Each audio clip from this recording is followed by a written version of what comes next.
Once again, heart racing, way out of my comfort zones here. A doctor pushes and pulls your body in all sorts of directions.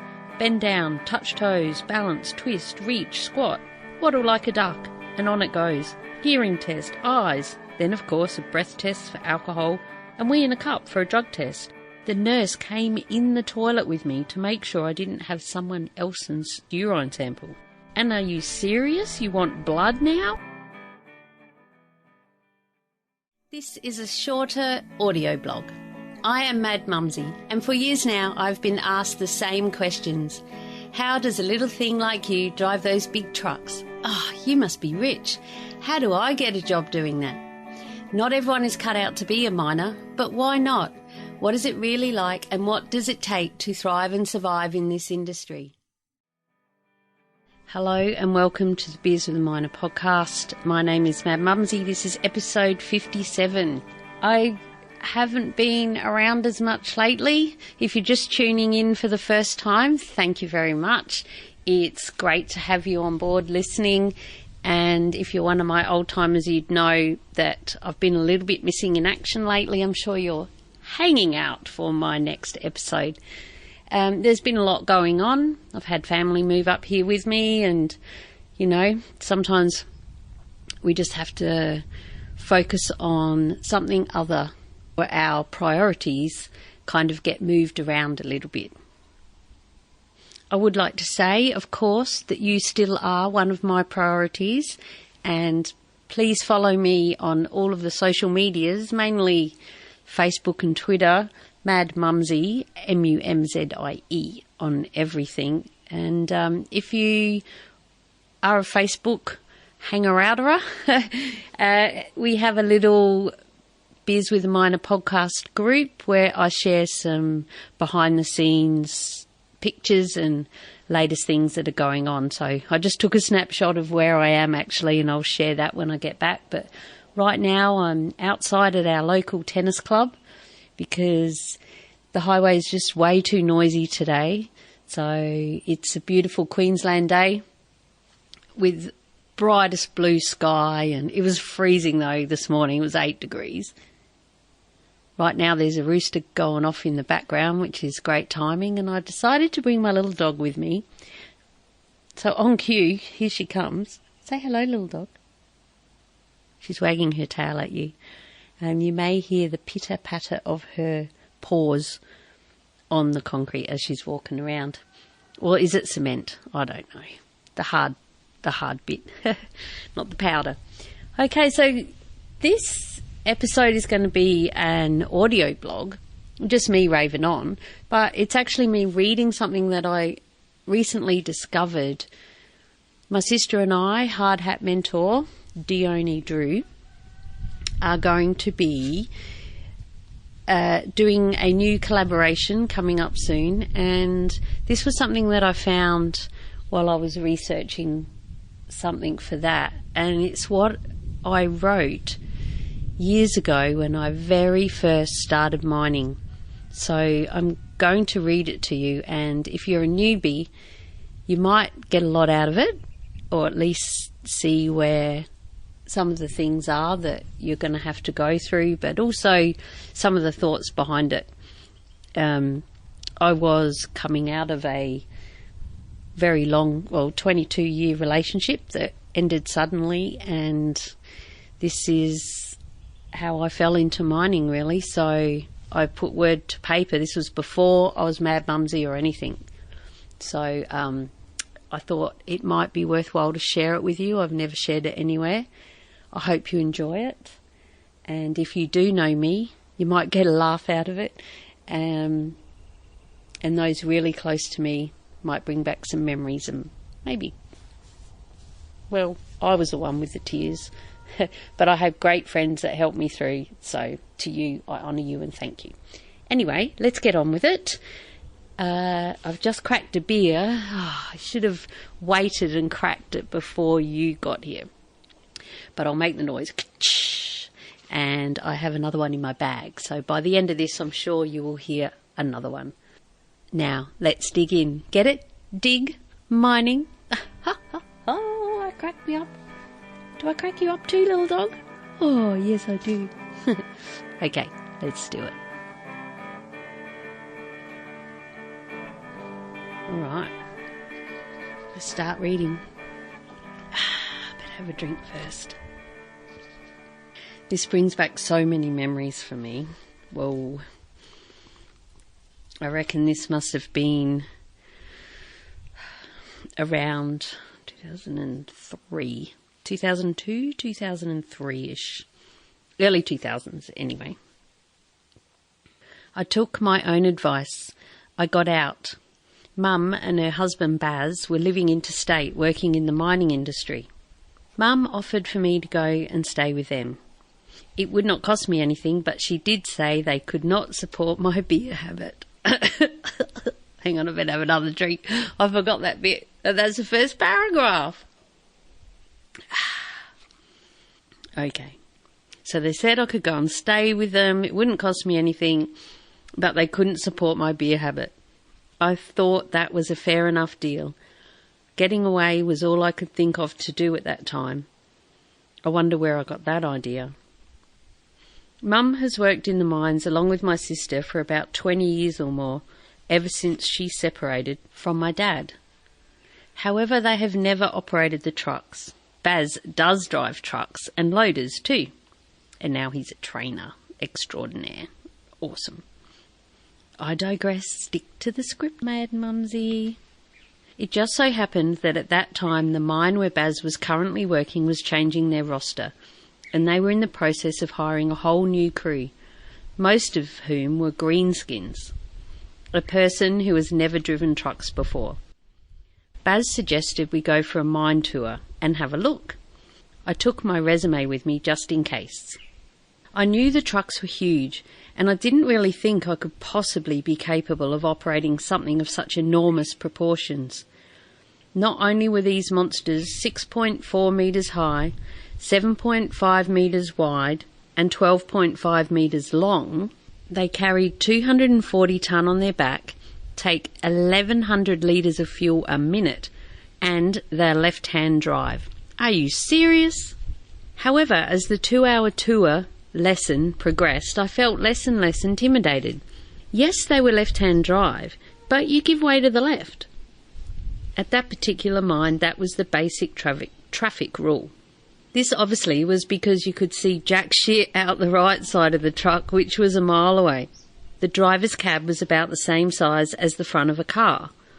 Not the same size as the width of the truck as I had imagined it to be. This now seems like a crazy concept, but that was the perception I had. We sat and watched as Baz explained to me the ins and outs of backing in, tipping and driving. Just like a big car. Yeah, right. As luck would have it, one of the trucks was parked up. Sorry, I so want to pop in and say, well, there's always a truck parked up somewhere. I didn't know that then. I thought I was lucky. After a quick chat with the operator, I jumped out of the troopy for what is now one of my favourite photos. I am standing next to this monster. My head comes halfway up the wheel. It's massive. Who would have thought a couple of years down the track I can drive it like I stole it, and love doing it too. In fact, I'm an instructor now, sharing my knowledge with other greenskins. Amazing. I'd just like to pop in there and say that it was a 793, or they had 793s and 789s there, but I'm pretty sure that was a 793, so just a medium truck really. I've certainly driven a lot bigger since then, the 930s and the 797s. Okay. Mum actually pointed out during our tour that it was all dirt, just like a big motocross track. Once I looked at it from that perspective, I started to get a bit more excited. Why, yes, of course. You see, I raced dirt bikes growing up. To this day, I still feel like I am in a race and try to get better on the track with each lap. Of course, as in racing, you have to follow the rules and do the best you can within those rules and look after your bike or your truck. Being a competitive person helps too. The track changes all the time. Water carts and rain add new challenges, as do rough stuff, soft spots, rocks on the track, clean-up machines, walls and floors that move, blast holes opening up, sun glare, darkness, bright lights, dust, and even wildlife. Get the picture? By the time we'd finished our mine tour, I had decided I should give it a go. At least put my resume in and see what happens. Plus, I felt the need to do something brave. When I handed in my resume, they wrote across the top, Baz's daughter. They were losing a lot of people at that time, and I guess they saw it as a way to keep him by hiring me. A few days later, I had been invited to attend an interview. My God, I had not been for an interview since I was 17. I was now 39, 40, I'm pretty sure, when this happened. I was so nervous. What do you wear for an interview to drive a truck in a mine? Okay, I have to pop it back. Where's my dog? Come here. If you're not sure of the answer to that, head to mining.teachable.com and sign up for my free Pounce course, and in there you'll learn all about all the little things like that. What do you wear for an interview to drive a truck in a mine? What else do you take to that interview? But I digress. The interview process was like nothing I had experienced before. They wanted examples of how I have followed procedure, dealt with a difficult workmate and bosses.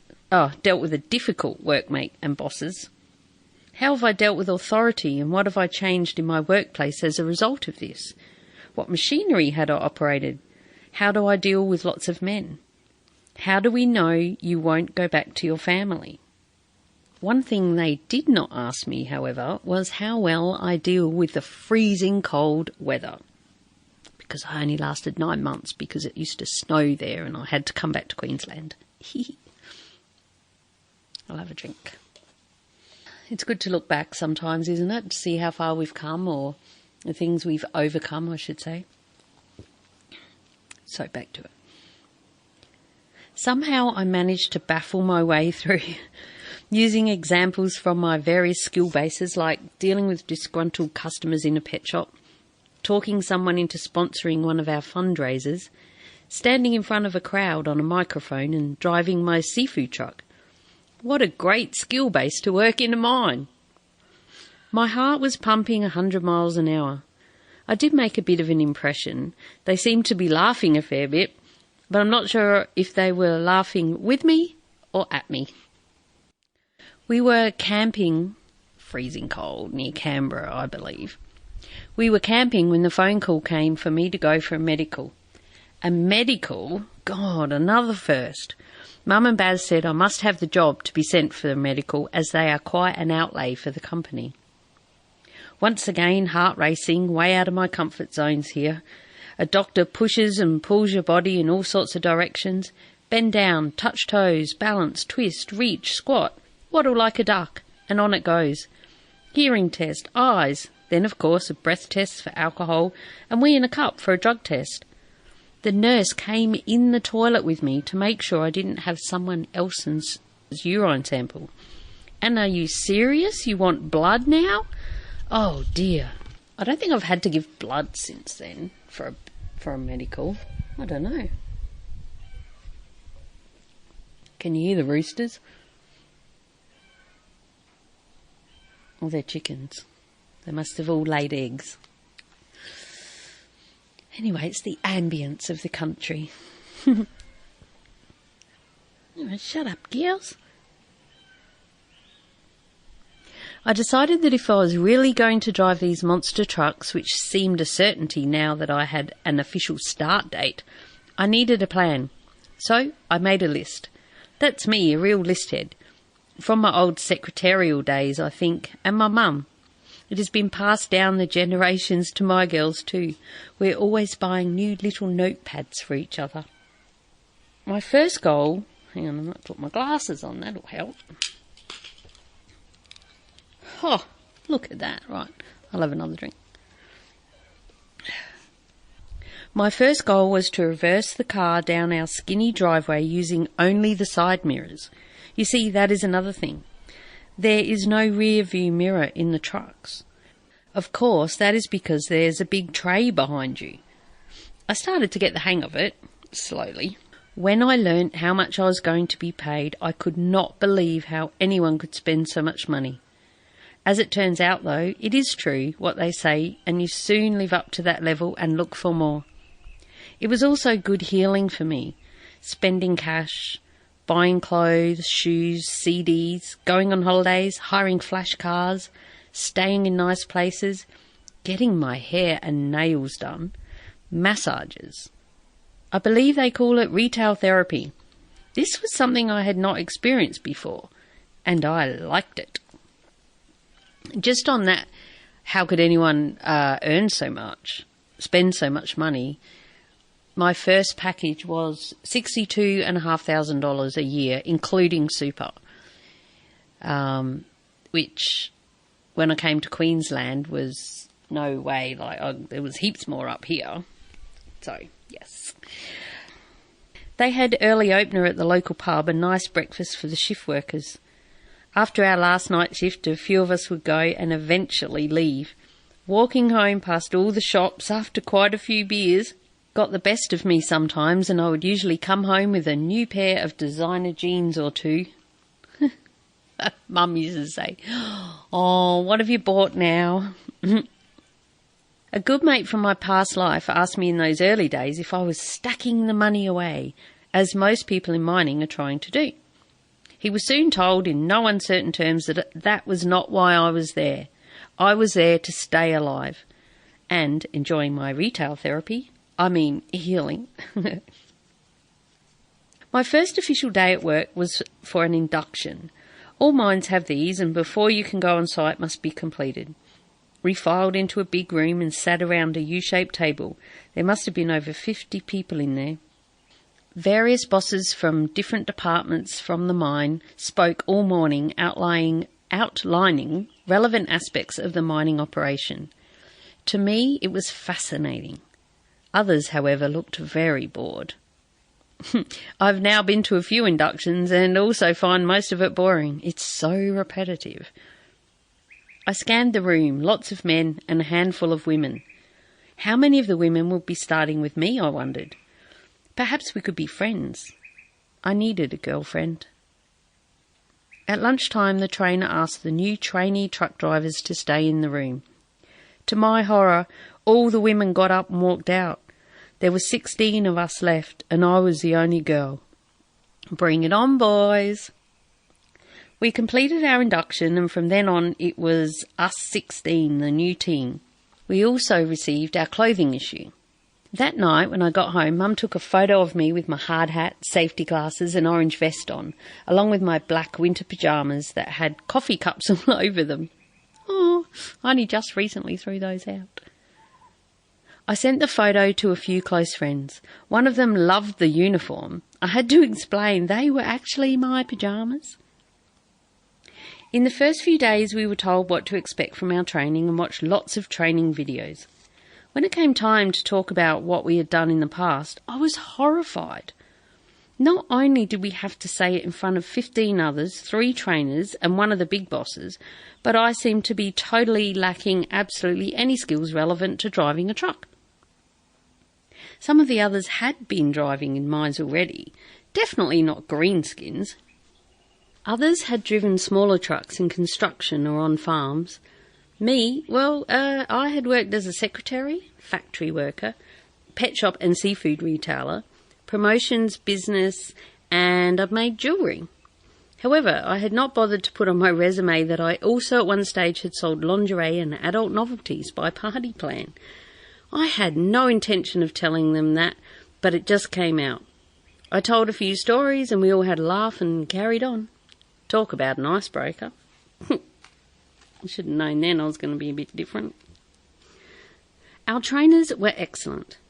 Men dedicated to their work and obviously with lots of experience and passion to help us become the best operators we could, whilst having some fun in our learning process.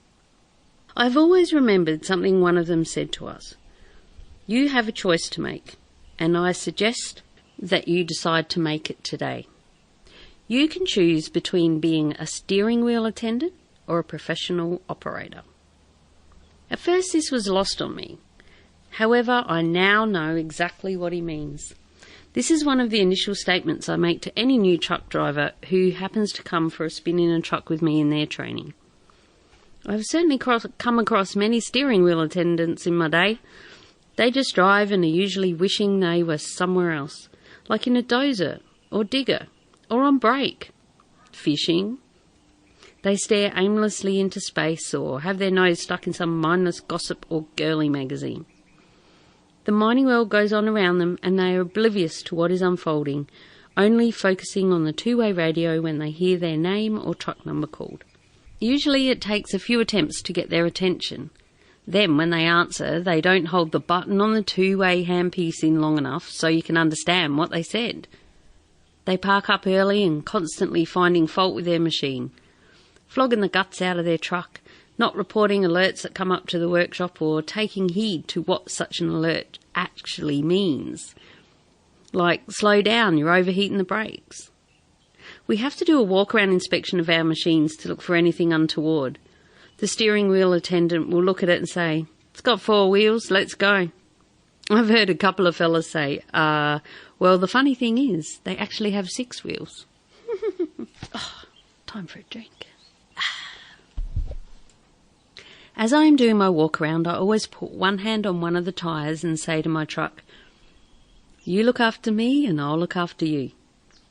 After having a break for lunch, crib time, whilst walking around my truck, I say, "I am now reactivating our force field that keeps us safe from everyone and everything and every..."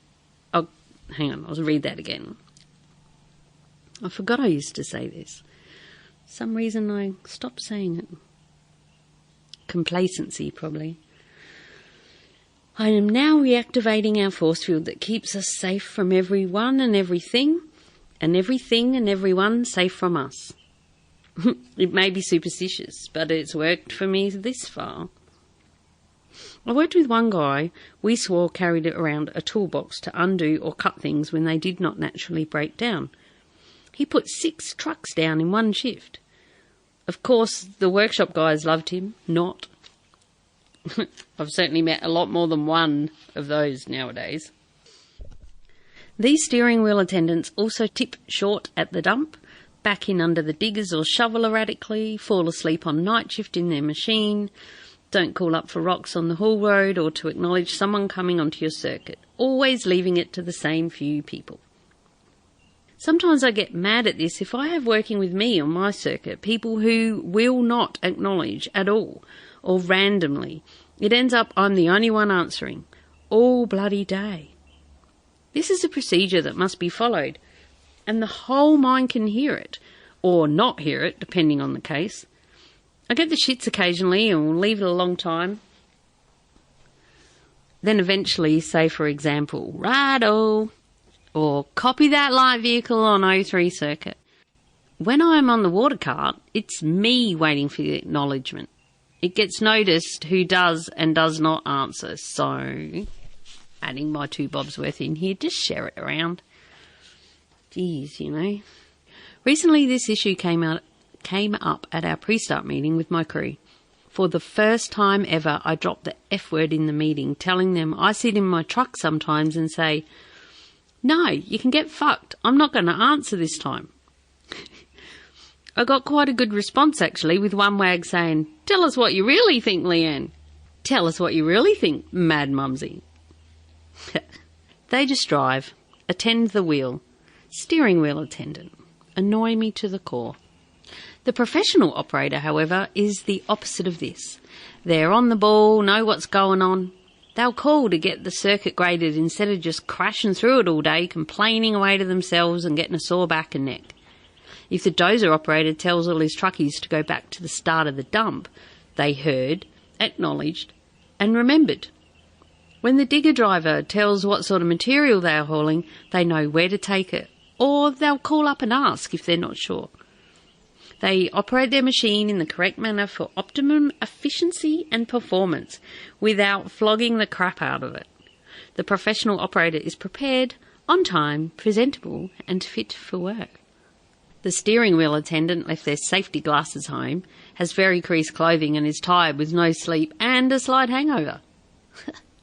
Of course, I may be exaggerating. Oh, do you think? I may be exaggerating a little, as there are varying degrees at both ends of the scale, and I'm rolling a lot of people into either category.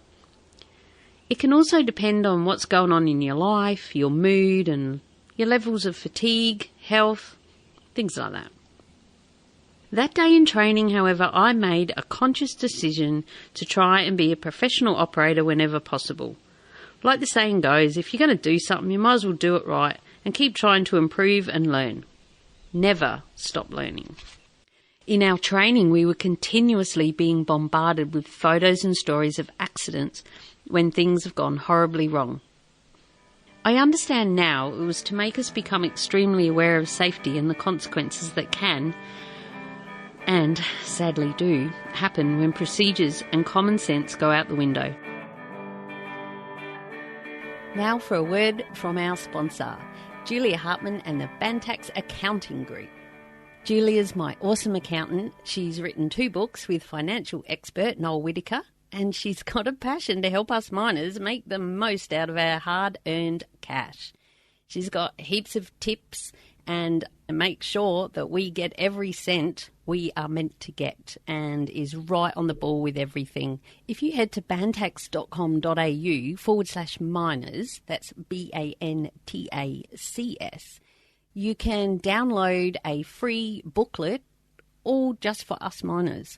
And there's also a spreadsheet in there that helps you check off what tools you have for your trade, like your isolation lock, work boots, 7 shirts, all of these sorts of things, and you can weigh them up and it'll tell you if you qualify weight-wise to claim your trips out to work. And that's just one of the things that they've got over there. So I strongly urge you to head to bantax.com.au/miners and see what they can do and find your nearest office as we come up to tax time. They're really on the ball, know what's going on with the tax department, and there's heaps of other free information like property investing. If you really plan on doing some great things with your money, you want to do that, right? If you want to sell your house, can save a lot of money if you find out what to do first rather than in hindsight. And Julia, she'll, make sure you get it right. And if you do it wrong and then go and see her, she'll up you in the nicest possible way, because she really cares about us and wants us to keep our money and not give it to the tax department. Anyway, head over to bantax.com.au/miners and tell them Mad Mumzie sent you. Still to this day, it continues. Most courses or talks are broken up with delightfully funny pictures of clowns doing crazy things where we all laugh, mixed amongst serious photos where a death has actually been the result. This, unfortunately for my brain, in the broken state it was in back then, was just a bit too much at times. I started to dream of trucks and accidents, especially once I was actually driving myself. It felt as though I'd been in the nightmare pit all night. Then the alarm would go off at some ungodly hour and I'd have to go back there again, but for real this time. Training for me was taking place when I was in the worst possible emotional state. In one way it was good to take my mind off everything, but in another I was consumed by it all, and it just added more stress to my life. Yes, I was starting again and earning good money, going on holidays and engaging in the sport of retail therapy. But I'd left my old life so quickly. My heart felt like it had been ripped out of my chest, thrown on the ground and jumped on. I had a deep down sadness and hurt too at having to leave my kids and my precious little grandson. Thoughts would come to me at the strangest time. I remember I did not like to wash the dishes alone, needing someone to dry them and be with me and chat. Swishing around in the warm water seemed to evoke a place deep down that would make things click. They were major aha moments, and they were not very pleasant. Helping me through this time were many things I had to call upon. Probably the initial healing began with my mum's 2 poodles. They were not cool dogs like we'd have, like a Rottweiler, Staffy or Blue Heeler. However, they were part of the family and loved me, and I swear they knew I was broken and wanted to help. I guess crying all the time is a dead giveaway. When we went away camping, we had the back seat, me, Rosie and her mum Jasmine. For hours I had them next to me and on my lap, patting them and staring out at the countryside. It was calming and a way to relieve something. Experts say pets can help in times of grieving and sickness. I certainly would agree. And now I've got my little dog, and she helps me now. Hello, little dog. Kisses? Time for a drink.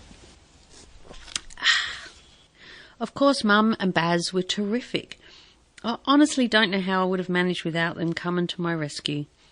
Not only did they give me a roof over my head and the opportunity to be involved in the mining industry, they were very supportive of me and my moods.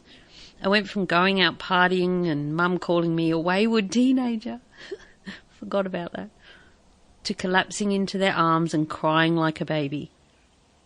They were always there with lots of hugs and loving words, or holding me until I fell asleep, or talking things through if that's what I wanted.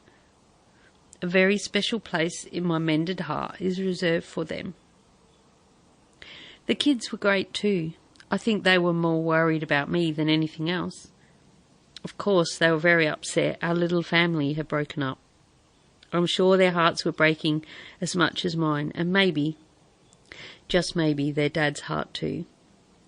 They both chose to stay there in the life they knew, their comfort zone with friends around them. My youngest daughter thought about joining me a few times, but she didn't like where I was living, and I'm sure she was enjoying her newfound freedom without Mum there holding the reins. Typical, I would think, of a 15-year-old, right?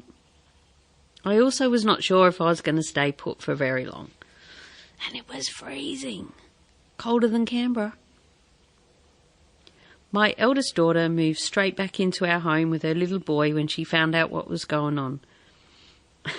I believe her words were, "I don't want that skank moving into our house using all our stuff."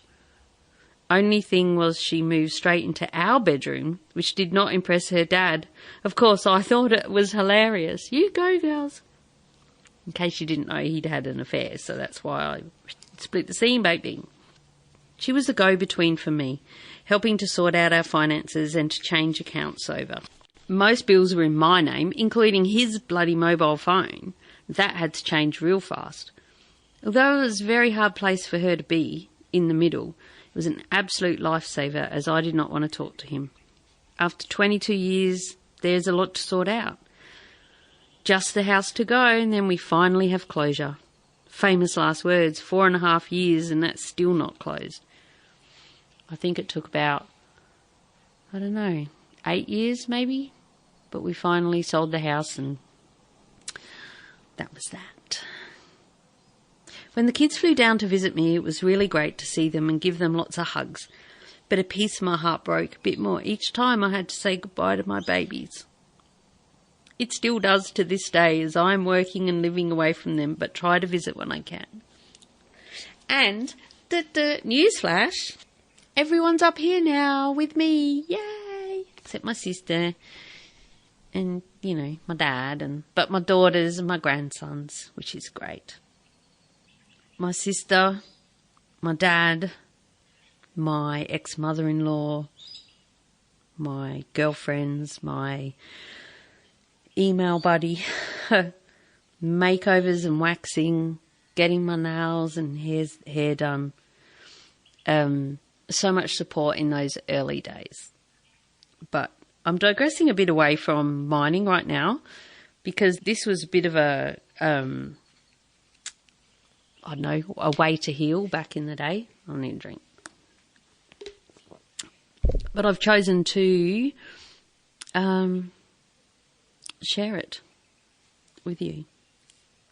Get to know Mad Mumzie a little bit better. Why not? And it'll be good for our upcoming project with a hard hat mentor. Anyway, we do get back to mining, I promise. So hang in there, you blokes. After this paragraph. Music was a very important part of my healing process also. Initially, I couldn't listen to any songs, choosing instead talkback shows on the radio. I recall complaining to Mum, it's not fair, they even play sad songs on the ABC. We carpooled out to work, and without fail a song would come on, and I'd be in the car with 4 blokes trying not to let my eyes leak, but I was not very good at it. There were a lot of songs and artists that I just could not listen to. And then one day I realised I was letting him have power over me even now by taking my favourite music away from me too. I decided to regain that power and started to rebuild my music collection and enjoying once again the songs from our era. In those first few emergency months, the songs that helped me get through it... Are you ready for this, guys? The songs that... This will tell you what the year was. The songs that helped me get through it were Guy Sebastian's My Beautiful Friend and Angels Brought Me Here, Shannon Noll, Learn to Fly, Maroon 5, Harder to Breathe, Christina Aguilera, Fighter, Anastasia, Sick and Tired, Matchbox 20, Disease. They helped me to either wallow in my pain, believe the future was going to improve, or get angry and stronger. Anastasia was touring Australia, and one day I saw her interviewed on telly. She was talking about her fight to overcome breast cancer. She has a range of T-shirts called Survivor Chic.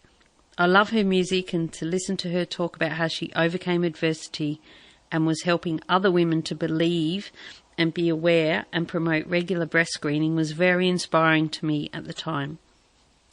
Okay, I have not had breast cancer, luckily, but I still feel like she was talking to me too.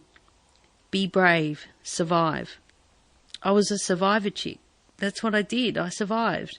Hence the name of this book, which is an excerpt out of. You know, we've all got a book in us, right? I'll call it this podcast, Survivor Chick.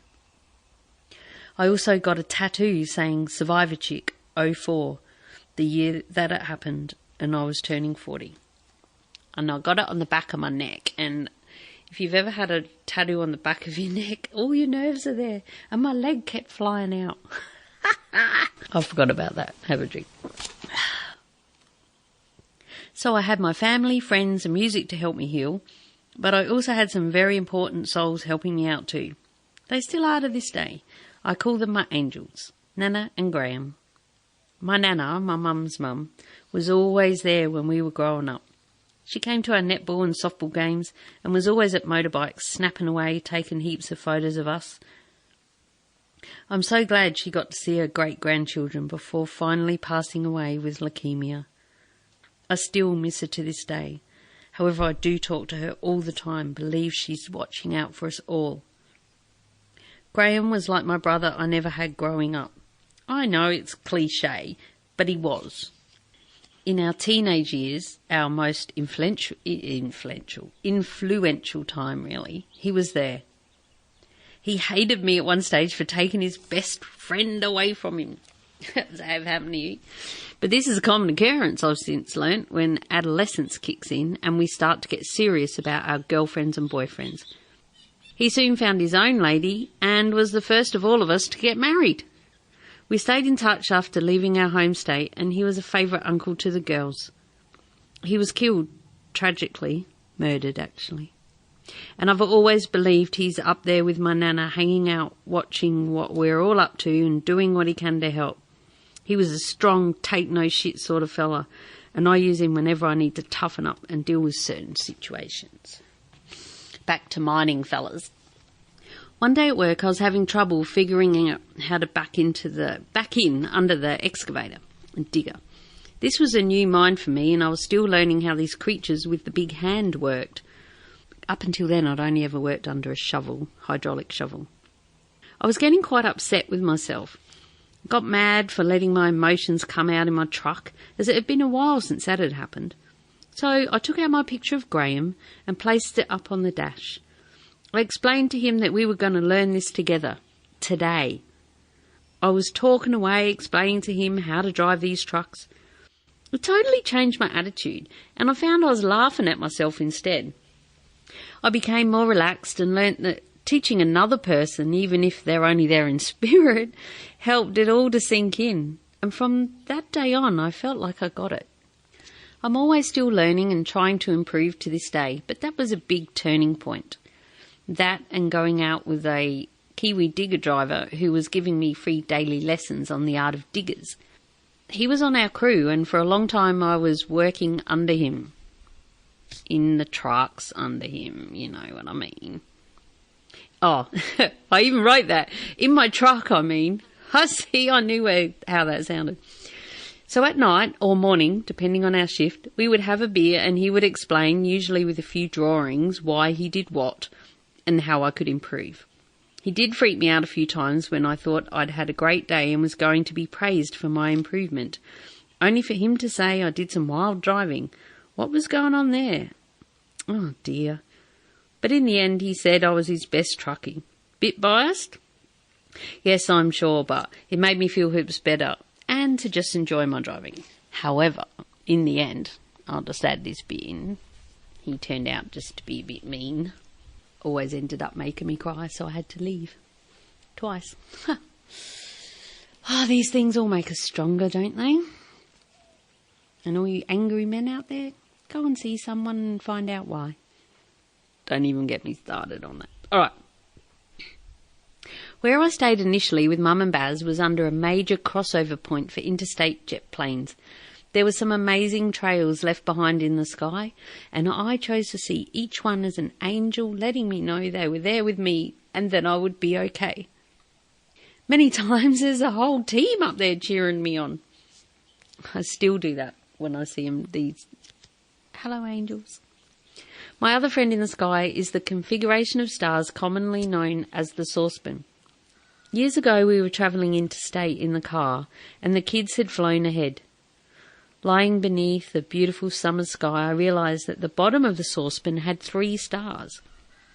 It was my kids and their dad, and we could all look into the saucepan and feel connected no matter where we were.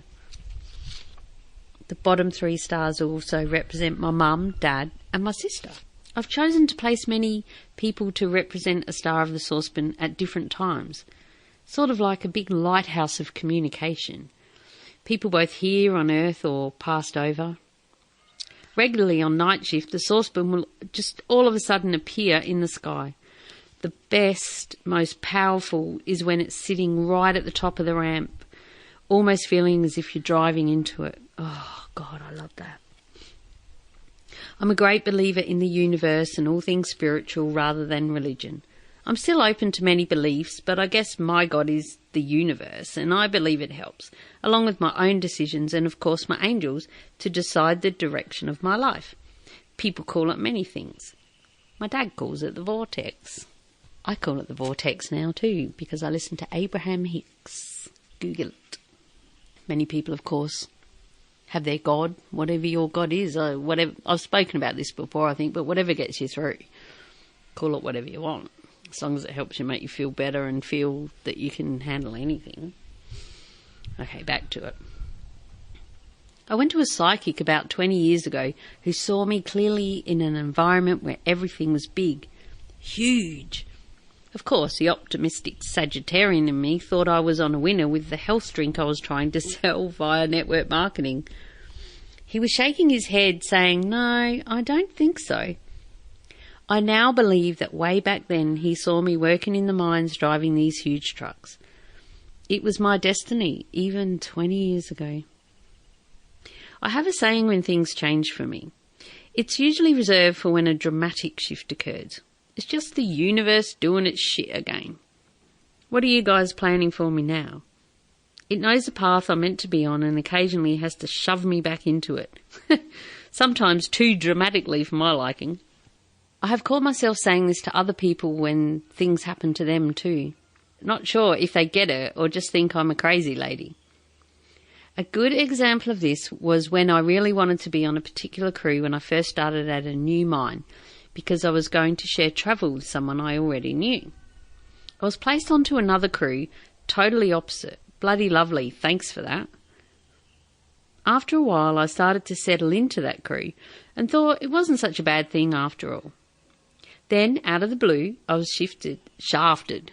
That's right. Then, out of the blue, I was shafted big time, and because I was last one on, I became first to go and was moved to yet another crew. And for any newbies out there, this can happen quite a lot. So, yeah, just know that your comfort zone can be picked up and thrown somewhere else with all new digger drivers and dozers and bosses, or they'll just change the bosses. That's always fun. At first, I was very upset and cried all the way home like a spoilt little brat. That's true, I did. However, by the time I got there, I had calmed down and thought, of course, the universe knows better than me and had its reasons. On arriving home, I rang my boss to apologise, and you guessed it, I blurted out, "It's just the universe doing its shit." Turns out I was correct, and I love my new crew. It is definitely the pick of all four. My previous crew got a new boss who was very mean, and that would not have been good for me at all. Also, as an added bonus, I fell in love with that digger driver I spoke of earlier.